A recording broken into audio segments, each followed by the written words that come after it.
السلام عليكم ورحمة الله وبركاته. الله سبحانه وتعالى يا مادس كلا يا مركلا ينقو كل مية برنامج كلن كشبلي برنامج تضبط الله وإنت بدن أتكدا وتان تضبط البا تي في الصومالي channel. barnaamijka kulanka Shibli ayaa inta badan dadweynaha Soomaaliyeed iyo daawadayaasha Somali Channel waxa su'aalaha ay qabaan ay noogu soo diraan ciwaanka kulanka Shibli @somalichannel.tv iyo ciwaanka Facebook aynu ku leenahay kulanka Shibli iyo Somali Channel waxaana inta badan khayr Allah siiyo xasanaadkiisana Allah ugu kabo inta badan barnaamijkan nagala qayb qaata su'aalaha dadweynaha ay soo weydiinayaan jawaab ka bixiya Sheekh Maxamed Shibli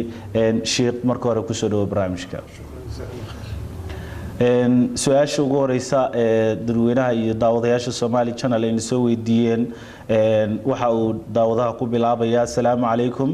شيء وحن ويدين يا نينكيجا وحاو يقول ده هاي هذا كهر هذا وحسميسو واديك فرنتهاي منا أنا سمينا يتري لكن مالنا يا وحاو يقول هاي شرط جوا جبسي وانيك فرنتهاي هذا أساس وحكو فرمان هذانا وحاو لي هاي شرط جانيجا أيو مركزي حرية أديك كوما وحي لينا ما كفرنا هاي نكاسي محانس يلا وأرين كاسان كيلا الحمد لله والصلاة والسلام على رسول الله وعلى آله وصحبه وله ما بعد مسألة قفكو أما نكون حاسك سكوي رهدو ضد حاس سميسو أما ماشى تكتو أما ضد حاس سمين ويدو وذيك فرنتاي ويرهدو كو حكم كذا وحكو حرية هاي إن وحي الله سمعيه ينكله وطلاق معلق اللي يراده وطلاق شرط كحرية شرط قاعدين اللي هلو طلاقي ودعيا هدان لهلينا طلاق دعي مايو صرتت قبل وحي هدي أينا سامينين ليري هدات سامي سواد فرنت هاي واحد طلاق ودعيا مجران لكن مركي أي سامي سيد القادر دعيسا وصدا أنا راجح إلى طلاق معلق إنويه علماء قبائل توا بابك دارتا وكفارة يمين بالله بحنايا لكن أنا وحير حق بين راجح سن فقهاء أنتوا بدنا علماء المسلمين فقهاء وقبان إن طلاقاس وشرط جيسي هدي اللي هرو ودعيو بالله توفيق. دعوة كل سؤال شو نسوي دي وحيت هاي أنا جو أرضي سوماليات وحكبرت جامعة هذا الكيوكي وحنا ربينا شيء قوي دي waxay diinta islaamku ka qabto in loo isticmaalo xayawaanaadka tijaabooyinka daawada inta dadka aan la siinin iyo waliba in loo isticmaalo sayniska oo researchiga ahaanta ah alxamdulillah arrimaha caafimaadka ama daawada in la baaro ama dadka dhakhaatiirta ay bartaan waxyaabahan qalitaanka iyo xubnuhu siday u shaqeeyaan oo wax nolosha aadamaha iyo bini aadamka daruuro lagama maarmaan u ah xoolaha iyo xayawaanaadku waxa loo abuurayna ilaahay baa ku tilmaamay mataacan lakum in bini aadamka loogu nicmaynayo miday maalaan miday rartaan miday gataan iyo intay qashaan hilibkiisa cunaan baa intaba loo ogolyahay haddaba wixii manfaco iyo manaaficdoodoo la taaban kara leh ama ha noqoto in la qalo oo lagu barbarto qalliinka ama ha noqoto in daawo lagu tijaabiyo intuba haddii laga maarmi waayo dhib ma laha hal qadyadun baa imanaysa xayawaankii waa la cadaabay iyo nabigu amarkii uu bixiyey calayhi salaatu wasalaam idaa qataltum fa axsinu alqitla وإذا ذبحتم فأحسنوا الذبح دad gowracaysaan si wanaagsan oo dhimrin la u gowraca dad wax dilaysaan si dhimrin la u dilo oo qofku dil u muto xadiidkaasi wuxuu tilmaamayaa in laga dadaalo in si tacdiib iyo si xun loola dhaqmo laakiin haddaynan sidan maahan si kala suuragal ahayn ama xayawaanka in la suuxiyo ama dawadii iyo jeermiska si ay u dilaysa lagu tijaabiyo haddiiba in la qasho la cuno ay bannaanayd wixii manfaco la taaban kara leh si ka fudud oo lagu sameeyana aan haynin waa baabka manaaficda raajiya masaalixda raajixada iyo daruuraadka kamid tahayo calaa sax alaqwaali way bannaantahay billahi tawfiiq qofka kale ee su'aashana soo weydiiyay waxa uu leeyahay assalaamu calaykum waraxmatullaahi wabarakaatu salaan kadib waxaan ahay wiil Soomaaliyeed oo Ingiriiska jooga waxaan sheekha weydiinayaa qofka marka uu jinaabada ka qubaysanayo haddii biyihii uu ku qubaysanayay uu biyaha jirkiisa ka soo dhacay biyuhu ku dhibcaan ma nijaasayaan biyahaasi uu ku qubaysanayay mahadsan alxamdulilah biyahaas horta nijaasa maaha haddii adiga jirkaaga uusan nijaas ahayn taasi ishkaal ma laha biyuhuna ma nijaasoobaan qofka muslimkaana janaabuu qabay kuma nijaasoobo waa Abu Hurayra nabiga calayhi salaatu wasalaam waa kii ku yidhi ina almuslima laa yanjusu xayan walaa mayitan muslimku ma nijaasoobo nolol iyo geeritoona waxaa soo haray su-aashu waxaan u malaynayaa ma nijaasoobaan meehee mustacmal ma noqonayaan bay kaga habboonaydo sida fuqahaada shaaficiyadu ay qabaan biyahaad ku tahaara qaadanaysay ama tii yaraydoo weysaa ha noqoto ama taweyn oo qabayska ha noqoto oo tahaara waajib ahayd hadday kuwii kale kaaga darmadaan mustacmal bay noqontii wey marka mas'aladan hadday tahay su-aashu mustacmal ma noqonayaan asaxiixu la sida rajaxa maya nabigan calayi slam waxaa ka sugan siday bukhaari iyo muslimna soo saarayaan isaga iyo caaisha radiallahu canha wa ardaaha iyagoo janaabo qaba bay baaf ama saxan weyn oo biyo ku jiraan intay hareeraha ka istaagaan bay ku wada qabaysan jireen oo mid walba gacmaha intuu qaato sidii biyihii meelaha ku jireen la isku saydhi jiray goorta ay yaraadaan ba caaisha waxay leedahay waxaan dhihi jiray rasuulka sal alla alay wasalam dacli intaniida aniga intaniida aan waa qabaysatay inta dambe iida aniga biyuhu marka yaraadaan wey dee dad biyo isku saydhaya oo qabaysanaya oo soo foorarsanayay saxan weyn oo biyo af maranna hor yaalaayay dee wax waa ku dulduulayaan marka taasi calaa hada alxadiid annagoo cuskanayna dhibaato mala billahi towfiiq warqadan waxaa inoo soo diray waxayna ku bilaabeen waa walaashiin amatal qaaliq ayay tiri oo ka socota madrasada bar ama baro 114 conference-ga assalaamu calaykum waxaan halkan ka salaamaynaa marka hore sheekh maxamuud shibli ilaahay hanoo xifdiyo ayay yiraahdeen oo ay tiri kadibna waxaan kala salaamayaa walaalkeen cabdiqaadir salaan kadib waxaan sheekhu weydiinaynaa oo ina soo weydiiyay ay yiraahdeen su'aashan waxaan ahay hooyo Faadumo oo joogta Minneapolis sheekh waxaa jirtay dhul aan lahaa balse hooyaday oo ila joogtay markaasi aan ku xushmeeyay oo aan ku qoray hooyadayna waa ay dhimatay yiraahdeen Allah u naxariisto marka sheekhow booskii aan rabaa hadda inaan markaasi gato aan iibsado waxaas joogo wiil ila dhashay oo ay dhashay marka lacagtaasi inaan iibsadaan rabaa meeqa ayuu qayb ahaan yeelanayaa wiilkaasi haddii si qaybtiisa aan sii lahaan waxa ay tiri waa uu xanuunsan yahay oo dhimirka ayaa laga hayaa lacagtii qaybtii uu lahaa inaan u dhiibaan rabaa maxaan ka samayn karaa bismillah alxamdulilah horta hadalkan sida loo dhigay waa saddex arrimood arrinta koowaad boos aan lahaa baan hooyadii ku xushmeeyey oo ku qoray hadalka hadal baa la jiro aada xushmaysid hooyada laakiin ma siisay mise magaceedun baad ku qortay hadday mas'aladu waan ku qorayda macnaheeda waan siiyey ay tahay baa inta dambe loo gudbayaa hadday tahay waan ku qoray laakiin milkigeeda ma siinin dee adigaa iskale hanti uu qof leeyahay qof kale waa ku qoraan karaa qofkaad ka iibsatay oo magaciisa ku qoran ama ku siiyeyna milkigeeda dhabta adigu waad yeelan kartaa saa darteed hooyadii baan ku qoray hadday uga jeedo maanan siinin ay ka dhigan tahay dee cid la leh ma leh booskeed iyadaa iska leh haddii arrintaa lagu qabsadana qaadi iyo maxkamad iyo caddaynteeday tegiyo maxaad markhaati haysataa iyo dhaar iyo wixii lamida dee xaaladda markaasaa la kala xukumi hadday ka dhigan tahay hooyadii baan ku xushmeeyey oon ku qoray waan siiyey oo iyadaan ku wareejiyey oo milkigeeda yeelatay hadday ka dhigan tahay dee hooyadaa xoolahay ka tagtay dhaxal baad ku leedahay dhaxalka hooyadaa nus baad leedahay nuska kalena wiilka adeedada u tahay baa leh ee xanuunsan marka gurigaa marka la gado xoolihiisa labaa loo qaybin waalidku hadduu hal gabadh ka tago falaha nisfu nus bay leedahay wuxuu ka tegey wiilkan eedada ay u tahay ama maamadu ayay laga yaaba inay u noqoto wiilkaasi casabo wey casabaduna maa baqiya nabigu alay sl alxiqu lfaraa'ida biahliha famaa baqiya faliawlaa rajulin dakartu yiri waay dadka wax loo qadaray waxooda siiya wixii soo harana wixii ragay ugu dhow waa iska leh dee rag isagunbaa ugu dhow intaa marka laga soo tago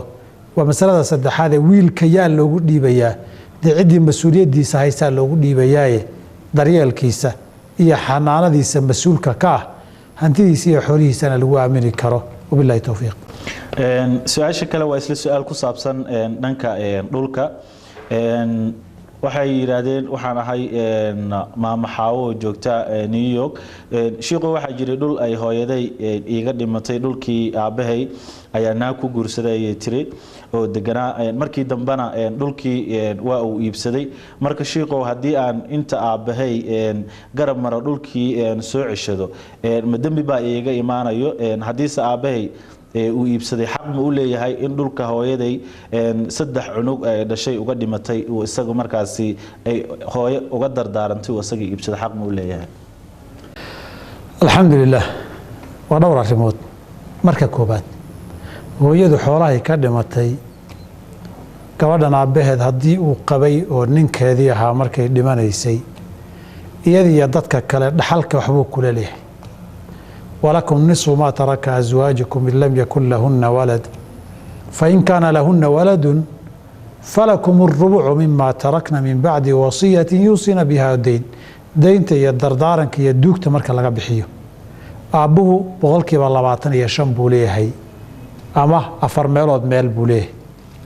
انت صهرتين عرورتك لي عدي عصباء قيب سنيس لعرورتك لدى حديث محا قبدا محاويل لمين شيئين صادرت say u kala yeelanayaan ma sheegi karno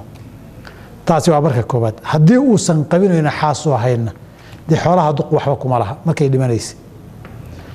haddii ay xaaskiisii ahayd waxaa kaloo su-aal ka imanaysaa caruurtan kale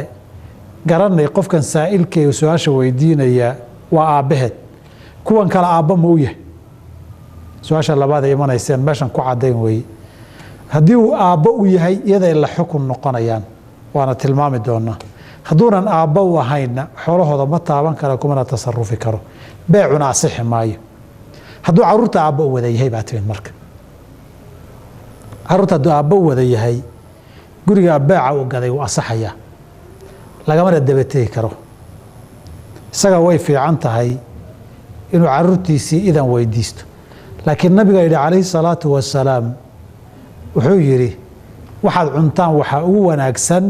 min kasbikum waxaad shaqaysataan wa ina awlaadakum min kasbikum caruurtiinnina waxaad shaqaysateen bay ka mid yihiin nin nabiga u soo dacwooday calayhi salaatu wasalaam oo aabbihii uga soo dacwooda aabbahay xoolihii buu isaga tasarufayaan wuxuu ku yidhi anta wamaaluka liabiika adiga xoolahaaba aabbihiin baa idin leh marka hadduu caruurtan aabba u wada yahay uu ka baahinayo ka maarmi waayo wuu iibsan karaa beecaana wuu asaxayaa iyaduna kama dabategi karto iyadiiyo waxeedaba aabbaheed iyo waalidkeed baa iska leh aabba haddii la yidhina hooyadu min baabi awlaa way ka sii mudantahay ka soo horeysa waayo aabbihii 25% xaqa ilmaha lahaa hooyadii 75% lahayd min baabi qiyaasi awlaa wax yidhahdaan weeye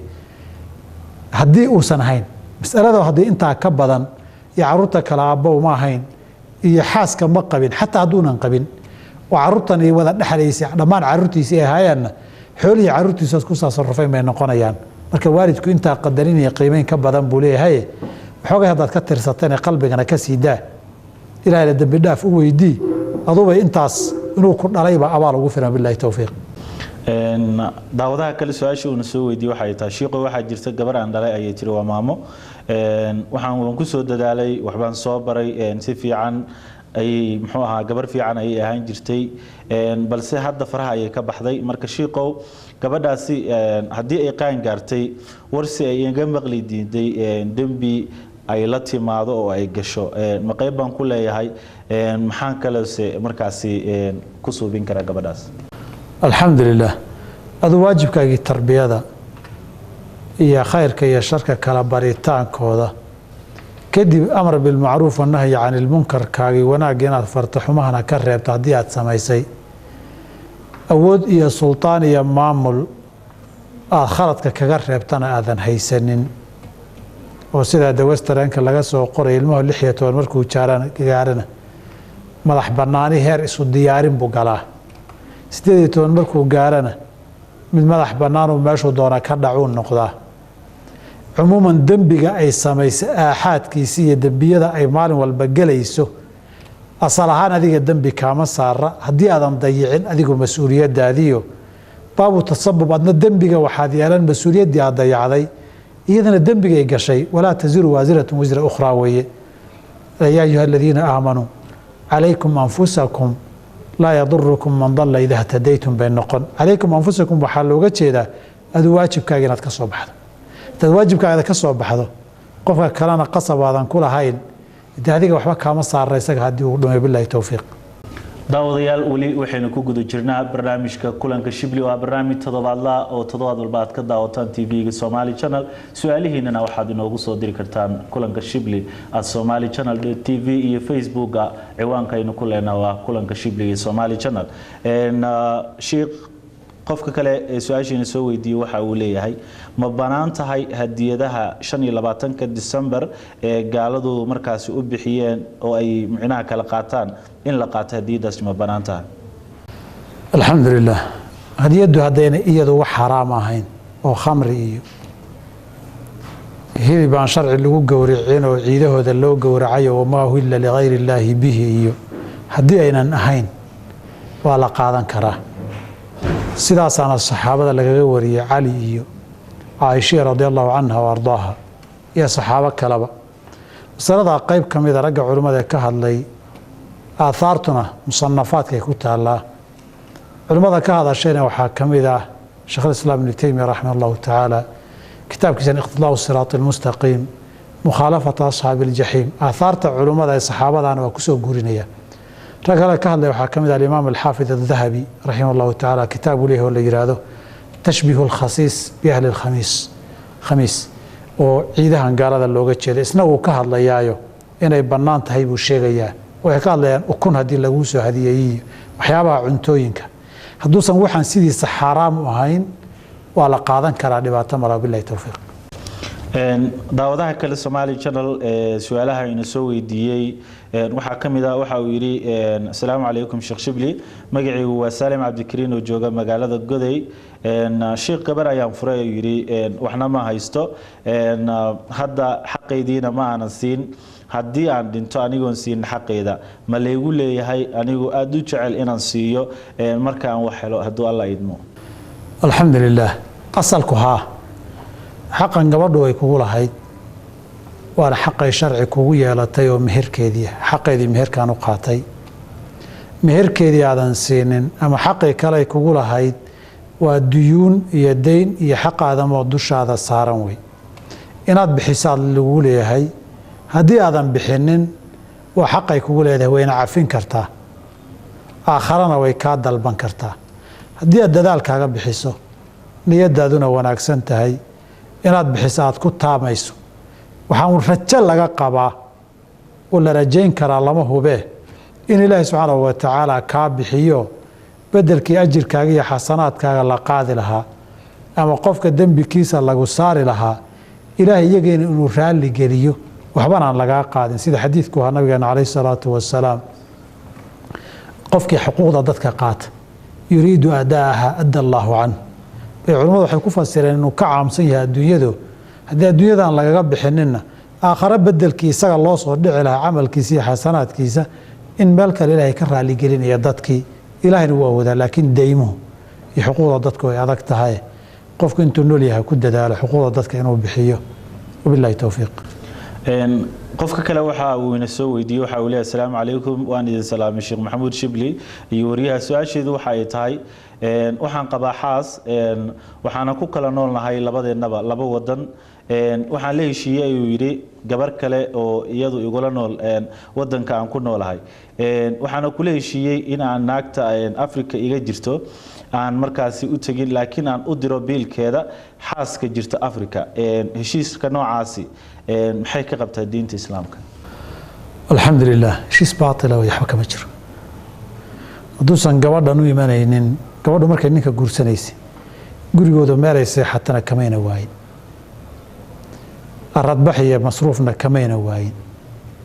wehel iyo dad ay la deganaatana kamayna waayin aabbaheedii iyo hooyadeedii iyo ahalkeedii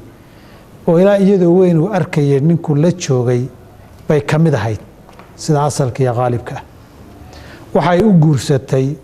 waa inay reer yeelato waa in haddii ilaahay siinaya subxana wa tacaala ubad ay dhasho waa inay baahideedii ay nin u qabtay ay heshoy haqa qabeesho way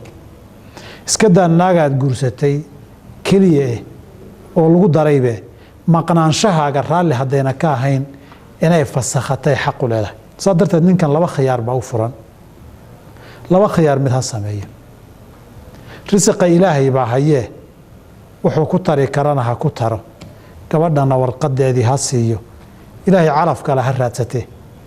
oynan ahayn gabadha ha u yimaado heshiiskaana waa baatil bay ku heshiiyeen labaduna isaga iyo iyada la heshiinaysana laba dembiiloo baatil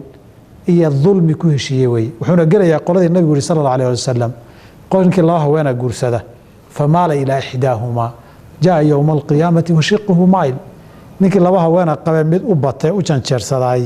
oo u kala xagliyaay isagoo dhinac u qalloocsan buu qiyaamada imanayaa marka maraalli buu ka yahay qofka saa'ilkii waxaan rabaa inaad maraalli baad ka tahay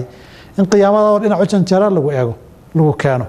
saa hadday tahay reer iyo gogol iskumaba qabtaan adna dhinacaaga kharash iyo biilun bayba kugu haysaaye gabadhan iska fasax risiqadii calafkeeda ha raadsato billahi towfiiq qofka kale ee su-aashana soo weydiiyey waxa uu leeyahay walaal waan idin salaamay dhammaantiin waxa ay leedahay magacaygu waa Faadumo Cumar waxaan joogaa Holland waxaan rabaa inaan shiiqa weydiiyo su'aal ku aadan haweeney dhiig qabtaahi ma la meherin karaa alxamdulilah nacam haa laakiin looma galmoon karo caadadu caqdiga iyo nikaaxa ma diido oo uu ka asaxayaa haddii la meheriyana way mehersamaysaa laakiin wixii taataabasho iyo baashaal amaahan kala maahane jiifka rasmiga gogosha ee galmada abaan la ogolayno walaa taqrabuuhunna xataa yaturna wayasaluunaka cani ilmaxiidi qul huwa adan factazilu nnisaa fi lmaxiidi walaa taqrabuuhunna xataa yaturna ninku inuu gogosha ugu galmoodo jimaac iyo wax lamida uu dhaca lama ogola laakiin meherku wuu qabanayaa wixii aan galmada ahaynna xiriir iyo macaamil iyo gogosha inteeda kale iyo waa u bannaantaho way samayn karaan billahi towfiiq daawadaha kale su-aashuuna soo weydiiyey waxa ay tahay walaal waa maxamed cabdulaahi waxaan doonayaa in shiiqa aan weydiiyo su-aal ku saabsan ayuu yidhi waxaan qaataa biilkaasi ayaa waxa ay jirta lacag xoogaa ah oo aan markaasi meel dhigto lacagtiina waxa ay gaartay $4,800 Mareykanka waxayna ii taalaa bangi islaami oo aan ribo lahayn marka su-aasheedu waxa ay tahay uu leeyahay lacagtaasi sako ma ku waajibtaa alxamdulilah horta way ku waajibtaa iyo kuma waajibta kuma dhihi karo laakiin say kaga waajibtaan kuu sheegi sababtoo meeshaad joogtana ma garanayo meeshaad joogta haddaan garan lahaana suuqeeda lama socdo zakada lacaguhu markay waajibayso waa lacagta goysa 85 garaam oo dahaba si aad haddaba u ogaato suuqa dahabkaa tegi garaamkaad soo baayici qiimihii laguu sheego baad 85 ku dhufan qiimaha lacagta tootalka iyo wadarta soo baxday iyo lacagtaada haysato haddii ay lacagtaadu qiimaha dhan tahay ama ka badan tahayna lacag zaka gashay wey hadday intaa ka yar tahayna lacag zaka gashay maaha ayib hadda zaka ma ka bixinaysaa lacagtu nambarkaas tirada qiimaha garaanka dahabka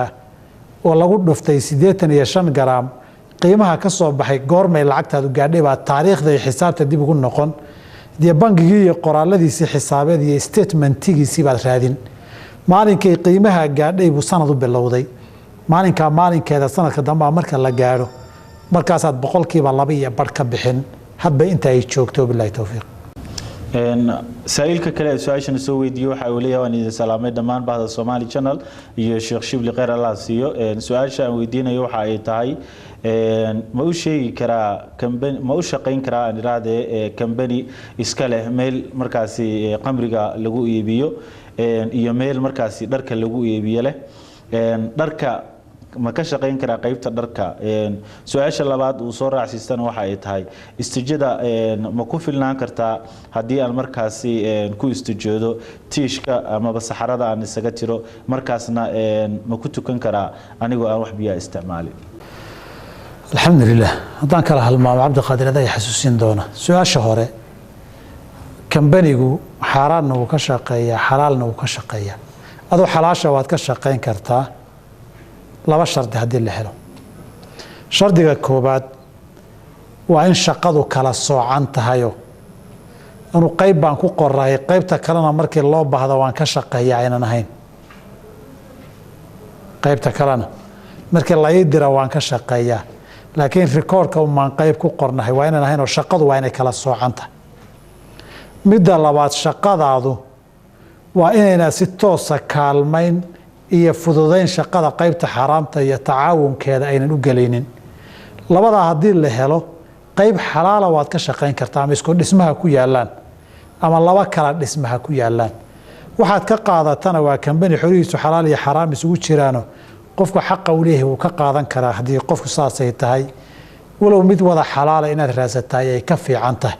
waa nooca la yidhahdo masaa'ilkaasi mucaamalatu axkaami maali alxaraam ma axkaamu lmaali alxaraam iyo in lala macaamilo qof xolihiisu xaraan iyo xalaal isugu jiraan xaraan saafiya hadday tahay shaqayntiisa iyo ka shaqayntiisu lama ogola shaqadii haddaad qayb ka qabanayso ood bahalka wax ka yar riixaysana dee ilaahay yaclamu khaa'inata alacyuni wamaa tukhfi suduur wax lagu xadxadayo dee wadaad anigoo kaleetaa si wax waa lagu sheegi karaa laakiin ilaahay lama siri kara subxaana wa tacaala billahi towfiiq su-aasha labaad istijadii bay ahayd waraaq ma lagu siyeysan karaa haa adoo biyo haysta baad waraaq ku siyeysan kartaa si fiican hadaad isugu daahiriso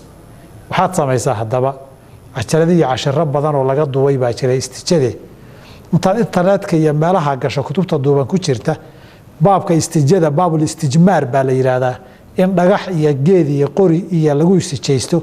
baabkaa la soo bax shuruud bay leedahay shuruuddaa dhegayso qasab maa xataa biyo la-aan inay jirto biyihii oo jiro tuubadii musqusha diyaar tahay baa warqadda la isticmaali karaa laakiin qaabkaad isagaga nadiifinaysa shuruudda laga doonayo waa inaad kutubtaa u noqotaa lacalla u noqoshadaa bilow waxbarasho inaad sii wadan ay ku noqotaa laga yaabo billahi towfiiq su-aasha kale waxa ay tahay magacaygu waa iimaan cabdulaahi sheekh waxaa markaasi aan ku hadlay ayuu yidhi qofkan kelmado shirki oo ay ka mid yihiin ilaah ma jiro iyo diinta kiristanka ayaan muxuu ahaa gelayaa iyo waxyaabo la mida marka iminka waan tukadaa ayuu yidhi ilaahay ayaan baryaa marka shiiqow haddaan toobad keeno ilaah ma iga aqbali karaa waxaa markaas iigay ayuu yidhi kelmadan waxa ay tahay jaahilnimo xageed muxuu ahaa ku aadan xagga diinta islaamka ah alxamdu lilah qofku wuu ka toobad keeni karaa toobadana hadday ka dhab iyo daacad tahay ilaahay wuu ka aqbalayaa in sha allahu tacaala ilahina wuxuu yihi qul yaa cibaadiya aladiina asrafuu calaa anfusihim laa taqnatuu min raxmat illaahi in allaha yakfiru dunuuba jamiican dunuubtoo dhan ilaahay wuu dhaafa shirkigoo laga toobad keeno dad baa asnaam caabudi jiray saxaabada jiilka hore ee khiyaaru saxaaba ahaa nabiga ka hor calayhi salaatu wasalaam diintii qowmkoodii asnaamtooda ay ku sugnaayeen qaar saxaabada ka mida gabar dambey soo islaameenoo xataa way ku dagaalameen ilahina islaamnimadoodii waa aqbalay darajada ummaddan ugu sarraysana waa la siiyey marka qofku inta uu nool yahay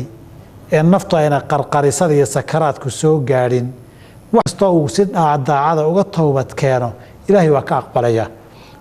ilaahay subxaana wa tacaala yaa ayuha aladiina aamanuu tuubuu ila llaahi towbatan nasuuxan toobad daacada lagaa doonaya taa haddaad la timaado in sha allah waa laga aqbalayaa cibaadadana badi istikfaarta iyo dembi dhaaf ilahay weydiisatana badi wixii horena ha u noqonina iska ilaali wabilaahi towfiiq daawadaha kale qofka su-aashii noo soo diray waxa uu leeyahay maxay ka qabtaa muxuu ahaa waxa uu leeyahay maxay diinta islaamku ka qabtaa qoriga amaba looxa dhirirkiisu yahay dhudhunka kaa oo marka salaada la tukanayo la ishordhigayo si markaasi qofka horta isticmaalayo adigoo salaadaada ku jira uusan u gudbin markaasi hore la dhigto maxay muxuu ahaa ka qabtaa ayuu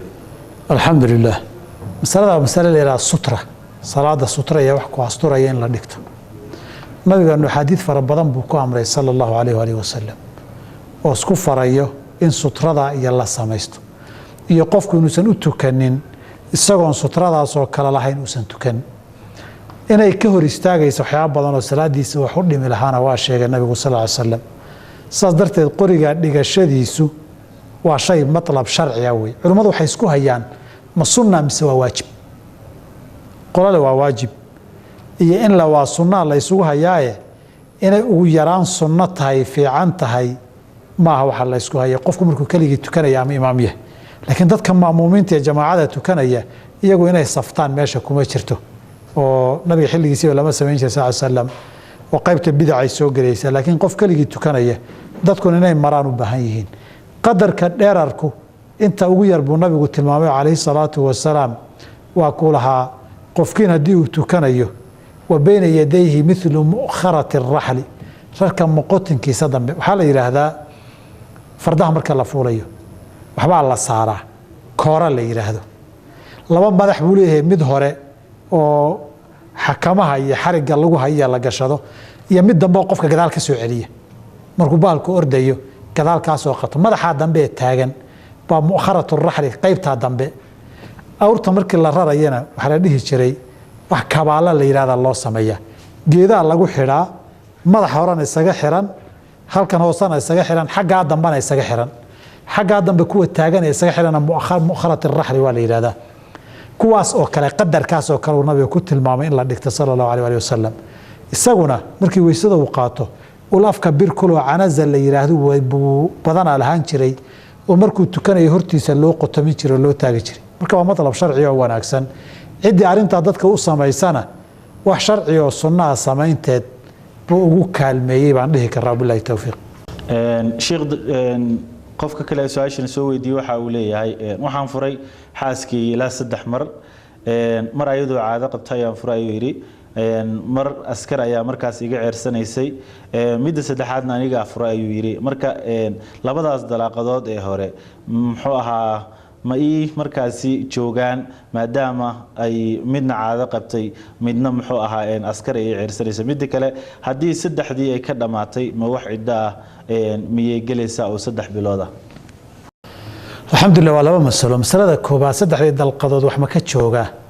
laba horta way tageen iyagu hadal ma laha ta dambana isagaaba sheegayoo ana caadi u furay buu yidhi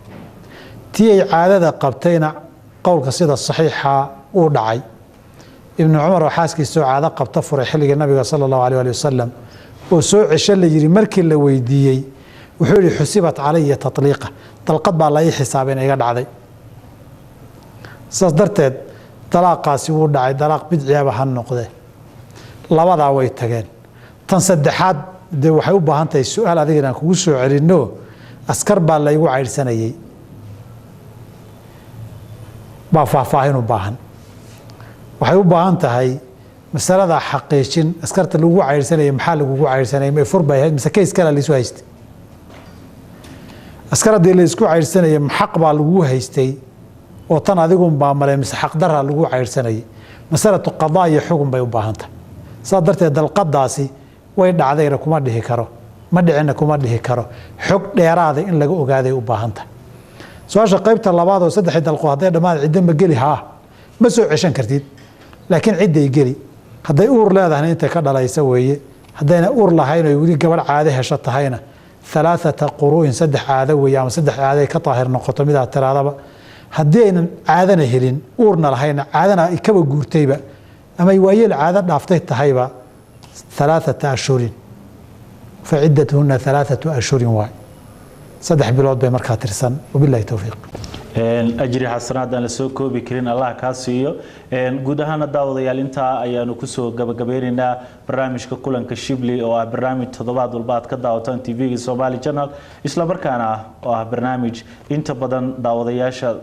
iyo waliba dadweynaha Soomaaliyeed ay su'aalahooda inoogu soo diraan ciwaanka oo ah kulanka shibli @somalichannel.tv iyo ciwaanka Facebook aynu ku leenahay oo ah kulanka shibli iyo Somali Channel waana barnaamij inta badan khayr Allah siiyo xasanaadkiisana Allah ugu kabo uu Sheekh Shibli uu jawaabo uga bixiyo arrimaha diinta oo ay soo weydiiyaan dhammaan dadweynaha Soomaaliyeed inta aynu mar kale ku kulmi doono toddobaadka xiga hadii Allah uu daqlo qadaro inta ka horeysa waxaanu idinkaga tegaynaa assalaamu calaykum warahmatullaahi wabarakaatuh adna ajri xasanaad Allah ka siiyo sheekh